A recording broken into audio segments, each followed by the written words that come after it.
This is Captain Darvo's True Tales, completely factual maritime adventures. Episode 10, Captain C, Barbadian rum and extremely bad decisions. Occasionally interrupted by people who are considerably cleverer than everyone else, and therefore significantly more irritating. Last time, Captain Magic sailed with Captain Davo and Finnegan to Batum. They met Akash. They met Sean from historic Vessel Vega. They learnt the Jade Lion was no ordinary carving, and they were sent north to Langkawi to find a man everyone described differently. Some called him brilliant, others called him impossible, most simply called him Captain C. Dawn broke over the Malacca Strait. Flying fish skimmed across the calm sea. Eagles circled high above Langkawi. Davo adjusted the throttle to 34 knots, keeping the Seakeeper rides entertained. Nice morning. Don't! What?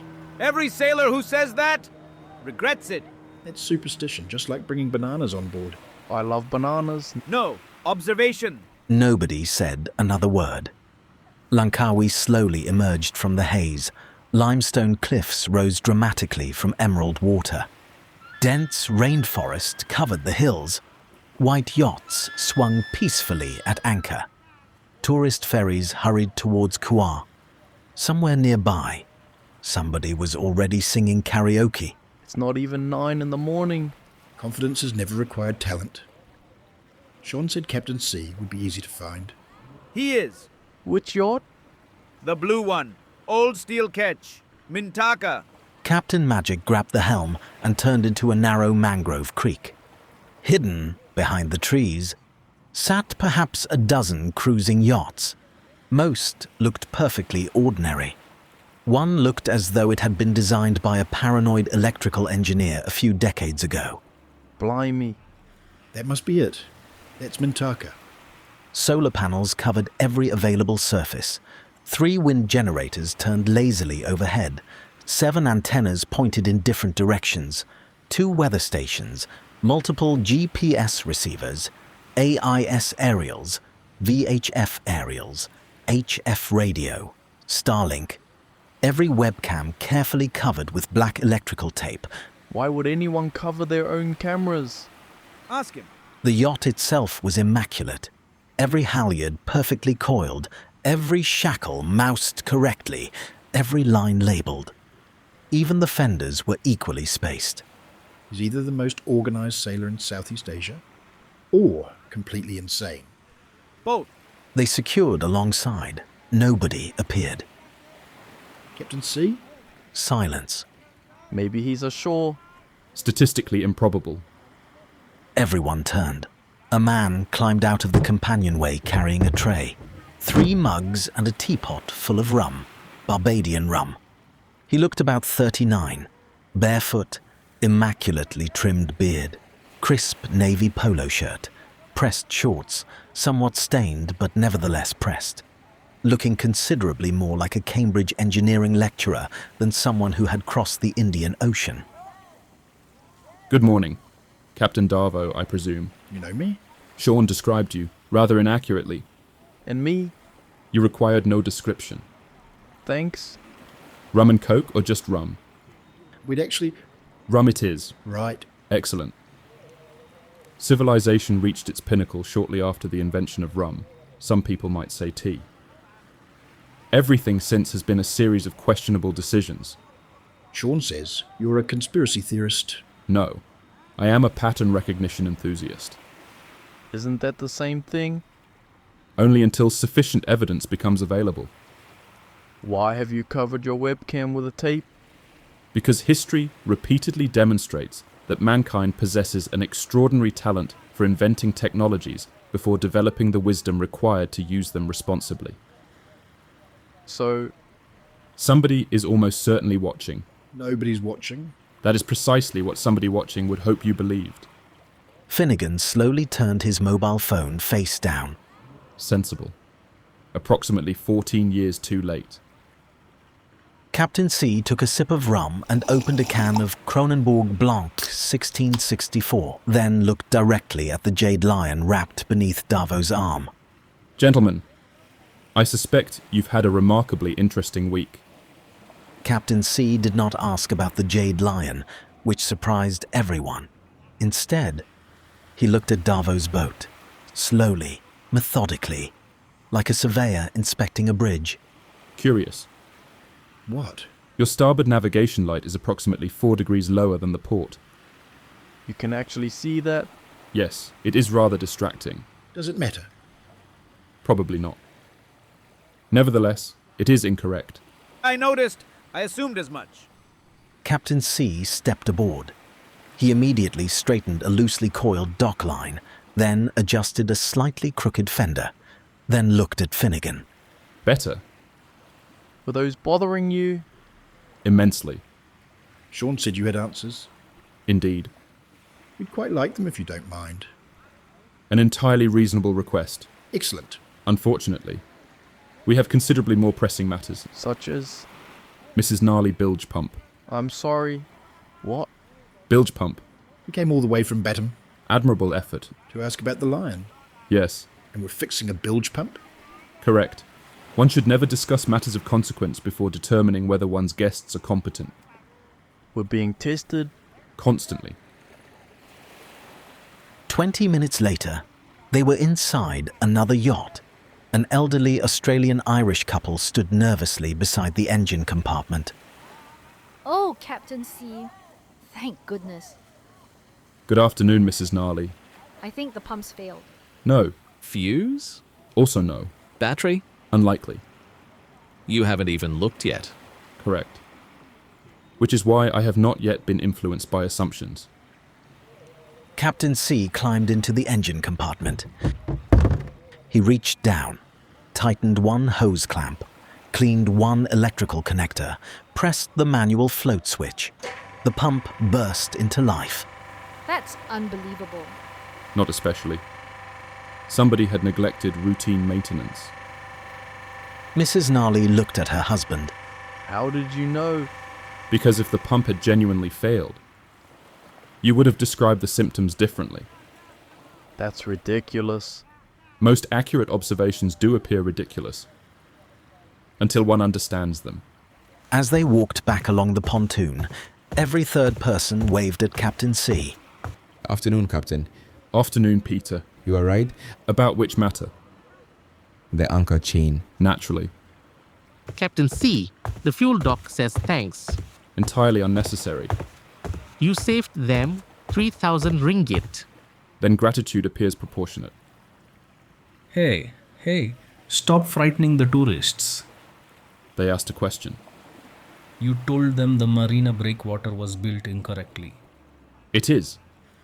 They didn't need to know that. They specifically inquired. Do you know everybody? No. Merely those who either owe me money or ignored my advice. Which is more common? Considerably the latter. Sean says you annoy a lot of people. That is a rather emotive description. Isn't it true? I possess an unfortunate tendency to identify inconsistencies.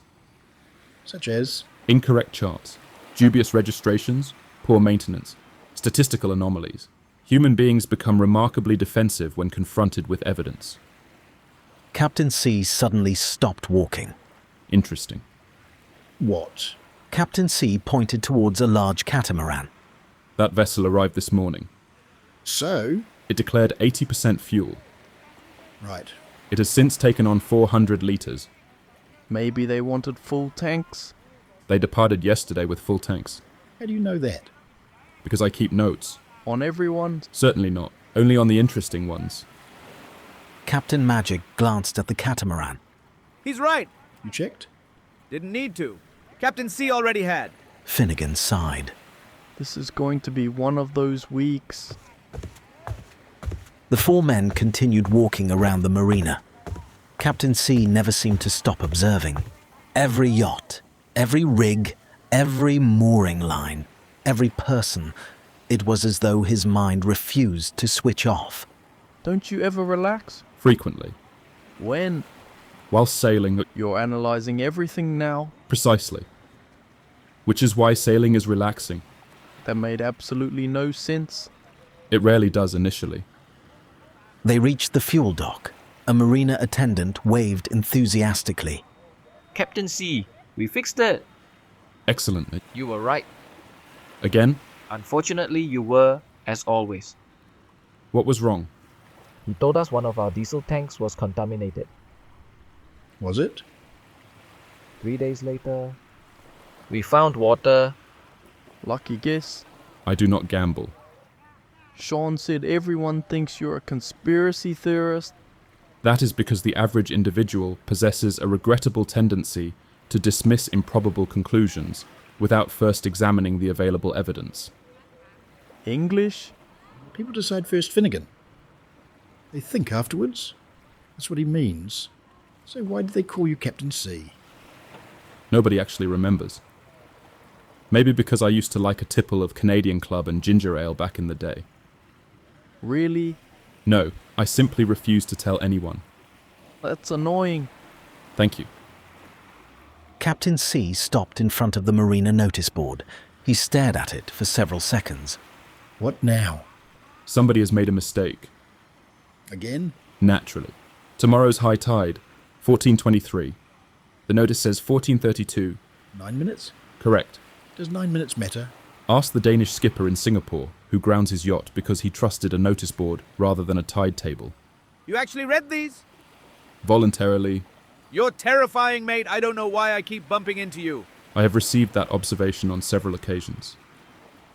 A harbour official walked over, shaking his head. Captain C, please.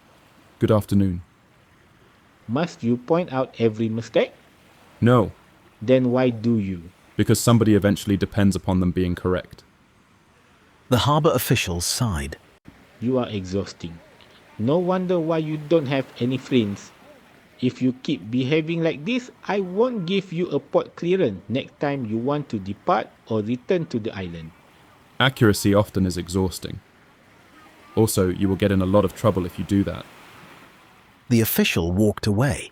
See? That's why people think you're mad. No. They believe I am mad because the alternative is considerably less comfortable. Which is? That I might be correct. Captain C led them into a tiny waterfront cafe. Before anyone ordered, the waitress arrived carrying a teapot, full of rum, of course. The usual. As always, 4 cups today. regrettably, New friends? good heavens, no. Merely visitors. Finnegan laughed. All right, enough sightseeing, enough marina inspections, enough rum. We came because of the Jade Lion. Captain C slowly sipped on his cup. Exactly 3 times. Why 3? 4 would have been excessive. Tell me something first. Go on. Since acquiring the Jade Lion, how many boats have burned? 1. The Bald Eagle. How many strangers have suddenly taken an interest in your well-being? More than I'd like. How many people have attempted to obtain it? Quite a few. Precisely. What are you getting at? Captain Davo, you continue asking what the Jade Lion is. Because that's what matters. No, it demonstrably does not. Then what does? The correct question is, why would otherwise rational individuals risk imprisonment, bankruptcy, or death for an object of comparatively little monetary value? Davo looked at the wrapped lion. Finnegan looked at Captain Magic. Magic simply nodded. Listen, gentlemen, I believe you are asking entirely the wrong question.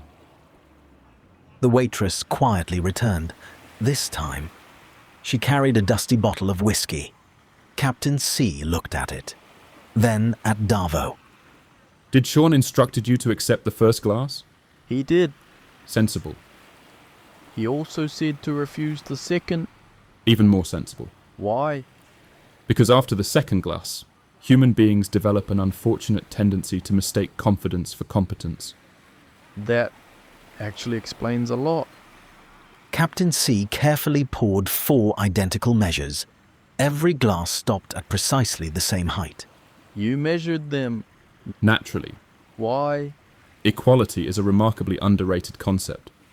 Captain Magic raised his glass. To old sailors, To accurate charts, To surviving. To free whiskey. Captain C reached beneath the saloon table. He placed a thick folder onto the table. It was covered with handwritten notes, dates, boat names, registration numbers, newspaper clippings, photographs, tide calculations. Good grief. You've made all this? over approximately 20 years. 20 years? One develops unusual hobbies whilst living aboard. Is this all about the Jade Lion? Quite the opposite. The Jade Lion occupies remarkably few pages. Then what's the rest? Everything surrounding it? Captain C opened the folder. A map of Southeast Asia filled the first page. Hundreds of coloured pins connected ports, shipping lanes, marinas, anchorages.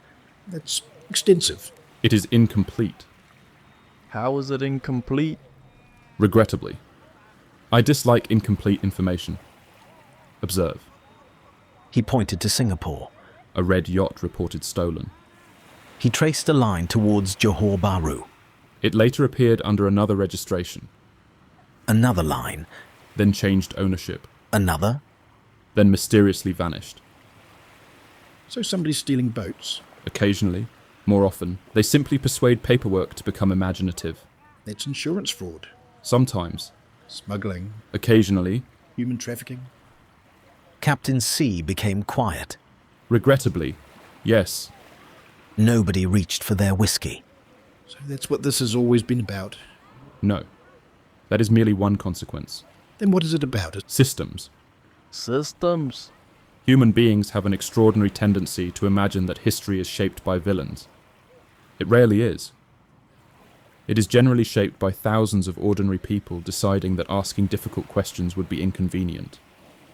Craig. Useful. The harbour master? Useful. A cash? Honest.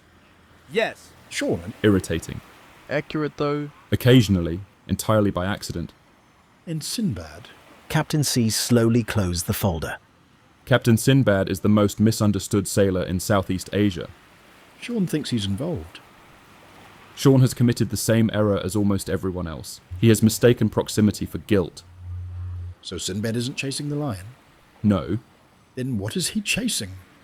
Captain C looked out across the anchorage. The same people I have been chasing. Silence filled the cabin. Why hasn't he told anyone? Because proving a conspiracy requires evidence. Announcing one without evidence merely creates another conspiracy theorist.